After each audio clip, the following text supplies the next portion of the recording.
오늘 말씀은 부활 이후에 예수님에 대한 이야기 두 번째 시간입니다. 오늘 우리가 읽은 이야기는 예수님이 부활하신 이후에 엠마오로 가는 두 명의 제자에 대한 이야기입니다. 그들이 고향이 엠마오였고 예루살렘에서 25리, 그러니까 약 한 10km가 더 넘는 그 거리를 걸어가고 있는 가운데 일어난 그 사건을 말합니다. 예수님과 함께 걸어간 이야기입니다. 15절에 보면 그들이 서로 문의할 때에 이렇게 이야기합니다. 이것은 예수님에 대한 이야기를 하고 있습니다. 과연 예수님이 살아나느냐 이런 부분이죠. 그래서 예수님이 그들과 가까이 동행하였다 이 얘기를 하고 있습니다. 그러니까 가까이 동행하고 있으니까 얼마나 놀라운 일인가 그런 생각이 듭니다. 예수님이 부활하신 이후에 제자들이 모여있을 때에도 그냥 들어오셔서 그렇게 함께 얘기를 하고 하시다가 또 성경에 보면 갈릴리에서 여러 번 예수님이 제자들을 만나신 장면이 나옵니다. 그런데 오늘은 특별히 엠마오로 가는 제자들과 함께 동행하면서 무려 25리나 되는 그 먼 거리를 함께 가면서 이야기한 그 사건을 보고 있습니다. 자, 예수님이 이렇게 동행했는데 문제는 16절에 보니까 그들이 알아보지 못하였다 그랬습니다. 알아보지 못했다. 왜 못 알아봤을까요? 예수님의 얼굴이 변해서 그랬을까요? 아니면 그들이 정말 예수님을 잘 몰라서 그런 것일까요? 아마도 제자들이라고 하는 걸 보면 그 12명의 제자는 아니지만 둘씩 짝지어 보낼 때에 나타난 70명의 제자 중에 하나가 아닐까 그런 추측을 한번 해봅니다. 그렇다면 예수님과 접촉할 수 있는 기회, 만날 수 있는 기회가 상당히 많이 있었고 충분히 예수님을 알아볼 수 있는데 못 알아봤다 이런 뜻이 되거든요. 왜 그랬을까? 부활하신 주님이 뭐가 달라졌길래 못 알아볼까? 그게 참 이해가 안 돼요. 그 얼굴이 그 얼굴이고 그것일 텐데 뭐 부활하셨다고 해서 얼굴이 확 더 크게 달라지거나 뭐 이렇게 하지 않을 텐데 왜 못 알아봤을까? 되게 궁금합니다. 오늘 성경에서는 못 알아본 이유에 대해서 이야기를 하고 있는데 16절에 보면 그 이야기를 분명히 말합니다. 그들의 눈이 가리워져서 이렇게 말합니다. 그들의 눈이 가리워져서. 그러니까 하나님은 그들의 지금 영적인 상태를 보여주고 있다는 거죠. 그들의 영적인 실상이 어떠한지를 지금 보여주고 있습니다. 눈이 가려지니까 그동안 늘 봐왔던 예수님, 그것도 근 3년 가까이 봤던 예수님인데도 불구하고 못 알아보게 되더라 이렇게 되어집니다. 상당히 충격적인 것이죠. 그러면 이들의 영적인 상태가 지금 어떻다는 이 얘기입니까? 지금 이 영적으로 깨끗한 게 아니고 문제가 있다 이런 것을 우리가 보여주고 있는 것이죠. 그들이 지금 영적으로 눈이 가려져 있다 이것을 알 수 있습니다. 지금 영적인 눈이 가려지니까 예수님인데도 못 알아보고 오히려 예루살렘에서 되어진 일을 너 모르느냐 뭐 이렇게 물어보고 이런 상태가 되었습니다. 그렇다면 왜 이들이 영적으로 이렇게 문제가 생기고 눈이 가려지게 되었을까? 그 근본 원인이 어디 있냐는 거예요. 그것은 주님의 말씀을 귀담아 듣지 않았기 때문에 나타나는 현상입니다. 예수님은 분명히 십자가에서 인자가 팔릴 것이고 십자가에서 죽을 것이라는 얘기를 했습니다. 그것도 무려 3번이나 이야기했습니다. 이걸 순환 예고 이렇게 말합니다. 7절 보면 앞에 인자가 죄인의 손에 넘겨 십자가에 못 박히고 제3일에 다시 살아나야 하리라 그 얘기를 하고 있단 말이에요. 그런데 그들이 이 예수님의 말씀을 귀담아 듣고 마음에 새겼다면 이러한 일은 생기지 않았을 것이다 그렇게 생각되어집니다. 여러분, 예수님이 하신 말씀에 대하여 깊이 새기지 않은 결과 이러한 현상이 생기게 된 겁니다. 오늘 이 제자들의 영적인 상태, 이들의 모습을 통해서 우리에게 보여주는 메시지가 무엇입니까? 그것은 하나님의 말씀을 귀담아 듣지 않으면, 다시 말해서 하나님의 말씀을 가볍게 여기면 영적인 이상 현상이 생기더라 그 얘기를 하고 계시는 거죠. 영적으로 문제가 생기더라, 이런 겁니다. 평상시에는 이 문제가 생긴지 안 생긴지 잘 몰라요. 언제 하냐? 자기가 어떤 눈앞에 어떤 문제가 탁 터질 때에, 그때의 그 사람의 신앙 상태를 보면 이 사람 평소에 영적으로 문제가 있었구나, 그것을 보여주고 있다는 거예요. 평소에는 몰라요. 그래서 하나님의 말씀을 가볍게 여길 때에 영적인 시야가 확 가려진다, 이런 것을 우리가 분명히 볼 수가 있습니다. 그러면 오늘 우리의 영적인 상태는 어떤가? 스스로 사실 진단해 보기가 굉장히 어렵습니다. 어떤 사람은 너무 긍정적으로 자신을 바라보는 사람이 있고, 또 어떤 사람은 너무 비관적으로 자기를 바라보는 사람이 있기 때문에 영적인 상태를 진단하는 게 상당히 어려워요. 그러면 우리가 무엇을 통해서 알 수 있냐면, 나는 하나님의 말씀에 대하여 어떠한 태도를 갖고 있는가, 여기에 대해서 스스로 진단해 볼 수 있습니다. 두 종류의 사람들이 있지요. 하나님의 말씀을 가볍게 여기는 사람이 있습니다. 심상히 여긴다, 성경에 그런 표현들이 나오는데, 말씀을 가볍게 여기는 사람들은 듣긴 잘 들어요. 그러나 그것을 새겨놓지 않기 때문에 언제 그런 말씀 했어? 이렇게 되어버리는 경우가 굉장히 많습니다. 어떤 분은 되새김질 하는 분이 있어요. 이 말씀을 거듭 놓치지 않으려고 되새김질하는 그런 종류의 사람이 있습니다. 여러분, 유명한 씨 뿌리는 자의 비유 아시죠? 이 씨 뿌린 자의 비유가 마태복음, 마가복음, 누가복음 이 세 군데 다 나옵니다. 마태복음 13장, 마가복음 4장, 누가복음 8장에 보면 제일 먼저 비유가 시작될 때 씨 뿌리는 자의 비유가 나옵니다. 거기 보면 4개의 밭이 있지요. 처음에는 길가 밭이 있고, 돌짝밭이 있고, 가시떨기, 가시덤불 같은 밭이 있고, 좋은 땅이 있다, 이렇게 이야기합니다. 여러분, 사람의 마음이 4가지로 이렇게 나눠져서 4종류의 사람입니까? 아니면 한 사람 안에서 일어나는 4가지 변화입니까? 전자예요, 후자예요? 두 번째가 맞지요.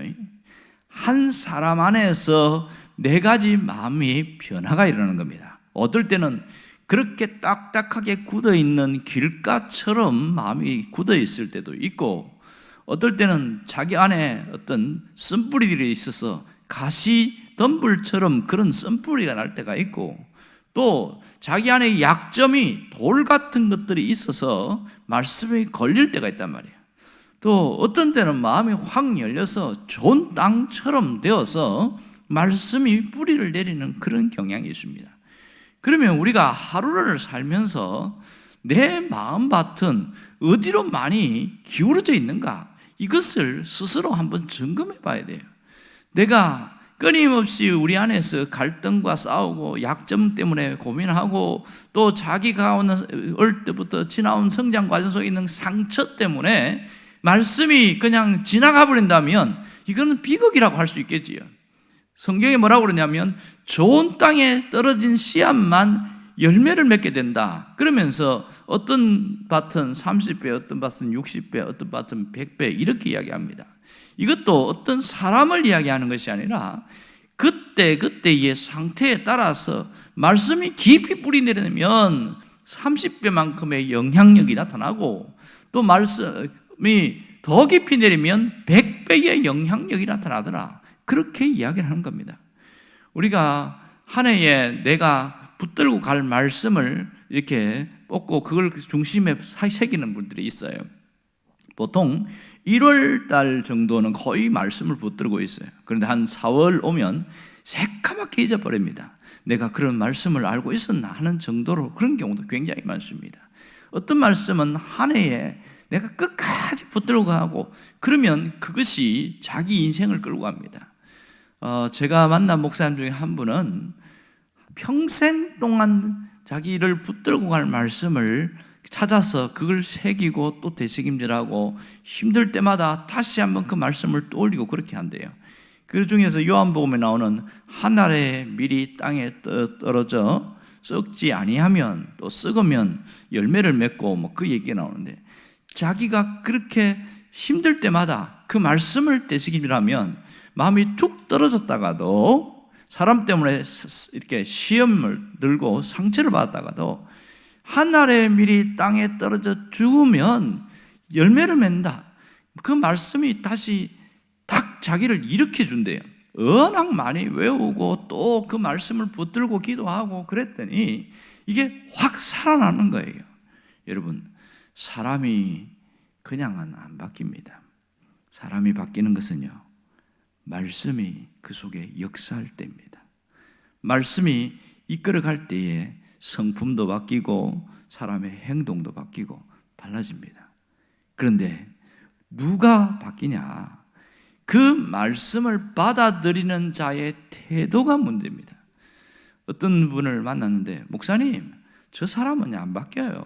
저 인간은 저 성격이 저래가지고 저 예수 믿어도 저 인간 안 바뀝니다. 이러면서 이야기를 하는데, 가만히 들어보니까 그분 말도 일리가 있어요. 사람의 성격이나 성품이 쉽게 바뀌지 않습니다. 그런데 또 어떤 목사님이 뭐라 그러냐면, 예수 안에서 사람은 바뀐다, 이렇게 말을 해요. 그러면서 책을 써냈는데 책 제목이 그래요. 예수 안에서 사람은 바뀐다.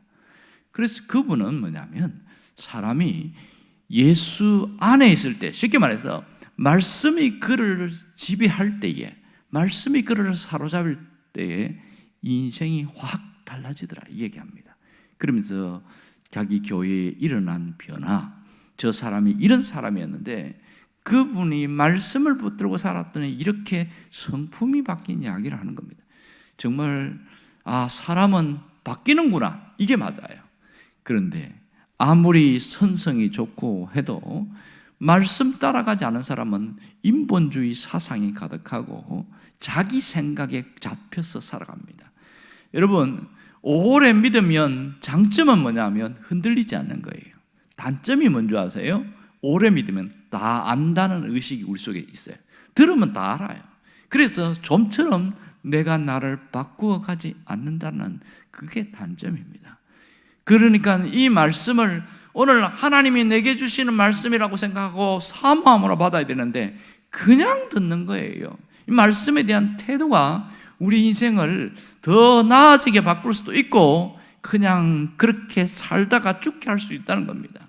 저 인간은 안 바뀐다, 누군가 그렇게 말했던 것처럼 우리가 말씀의 지배를 받지 않으면 안 바뀌겠지요.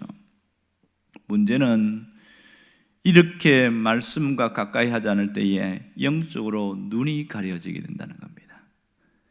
오늘 이 제자들을 보세요. 주님이 그 긴 거리를, 먼 거리를 함께 동행하면서 말씀을 풀어주는데도 불구하고 영적으로 눈이 가려졌어요. 언제 눈이 열린 줄 아세요? 예수님과 함께 밥 먹고 식탁에서 그때 나눌 때, 그럴 때 눈이 열렸다, 이렇게 말합니다. 우리의 영안이 열려야 환경을 바라보는 것이 달라지고 자기 자신을 바라보는 게 달라집니다. 모든 것을 영적으로 볼 수 있어야 두려움이 사라집니다. 유명한 이야기 아시지요? 열왕기하 6장에 보면 아람 나라가 이 사마리아를 쳐들어왔을 때에 거기에 누가 있었냐면 엘리사가 거기 있단 말이에요. 엘리사가 마음을 안 든다고 이 아람에서 군대를 보내갖고 그 주변을 포위를 해버렸어요. 그때 이 엘리사의 종인 게하시가 벌벌벌 떨면서, 선생님이 이제 우리는 죽었습니다, 저 군대를 보세요, 이제 우리는 끝났습니다, 이렇게 했을 때 엘리사는 태연했던 겁니다. 왜 그런지 아세요? 그때에 그 아람 나라 군대의 뒤에 있던 불말과 불병거를 보았거든요. 그것이 게하시에게는 안 보였어요. 그래서 이 엘리사가 주여 눈을 열어 보게 해주세요, 그랬을 때 게하시의 눈이 확 열렸어요. 그랬더니 그 큰 불말과 불병거의 수백 수천이 꽉 진을 치고 있는 거 보면서 안심을 하기 시작한 겁니다. 무엇이 사람을 바꿔놨을까요? 영안이 열릴 때에 사람이 보는 게 달라져요. 사람이 담대함이 생깁니다. 하나님이 도와주시네, 하나님이 지켜주시네. 그게 느껴져야 담대하게 나가고 이길 수 있고, 그걸 별 볼 거 아니야. 하나님이 함께 하시는데 뭐. 우리 식으로 이야기하면 예수님이 지금 함께 하고 있잖아. 이렇게 되어지니까 모든 것을 쉽게 이긴단 말이에요. 우리가 자기 힘으로 살아가는 게 아니에요. 정말 신앙생활을 잘하는 사람은 내 힘으로 살아가는 것이 아니고 내 능력으로 사는 것이 아니라 주님이 주시는 힘과 주님이 주시는 능력으로 살아가는데, 그 뿌리는 말씀입니다. 오늘 말씀이 나를 지배하는 삶을 살게 해주세요. 끊임없이 우리가 기도할 건 그겁니다. 말씀이 이끄는 삶을 살게 해주세요. 그래서 내가 늘 내 힘대로 살아가는 것이 아니라 주님이 이끄는 대로 살아가서 주님이 기뻐하시는 그 뜻을 이루는 자가 되기를 원합니다. 이 기도가 있기를 주의 이름으로 축원합니다. 기도하겠습니다.